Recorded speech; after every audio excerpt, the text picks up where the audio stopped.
Thank you for that amazing and heartfelt opening. I told Nancy I was already going to cry doing this talk. She's 100% guaranteed it.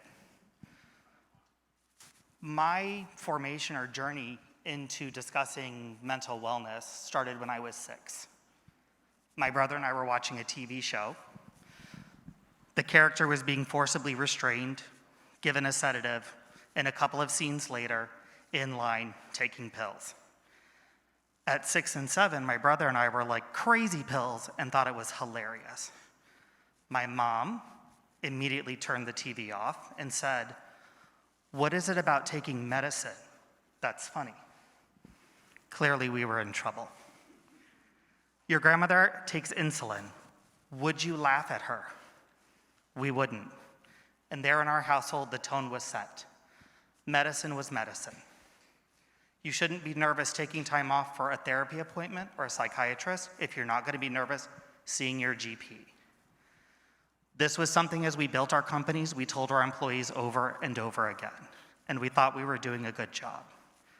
Until earlier this year, when our director of operations, who'd been with us for 12 years, said, "I have to talk." Sarah joined our company at age 18. She quickly moved into our home so she could afford to finish college. We continued to house and support her so she could go to grad school, although if she were here today, she would say I forced her to William and Mary, and I'm proud of that. What could she possibly be nervous to tell us? In over 12 years of her living in our home, we saw her have an estrangement from her mom, took her to hundreds of doctor's appointments, saw numerous diagnoses from bipolar to schizoaffective disorder, Hashimoto's, anything every time a new doctor came on. She had been prescribed 35 different types of medicine, including antipsychotics, had done Reiki, yoga, become vegan. We have crystals. We had been on this journey for a long time. Her newest doctor said, "With your current diagnosis, you should go on disability." This is it, at 31. I was devastated. We had so much more in the pipeline for her, and disability had never become anything we'd considered. She was bright and capable. Her doctor said maybe there's 1 or 2 medicines she could try, but he wasn't hopeful. Sarah, who is now our global director of wellness, had done research on ECT. So through some tears, she wanted to give it a go. ECT is electric current therapy. I was literally shocked. Truly.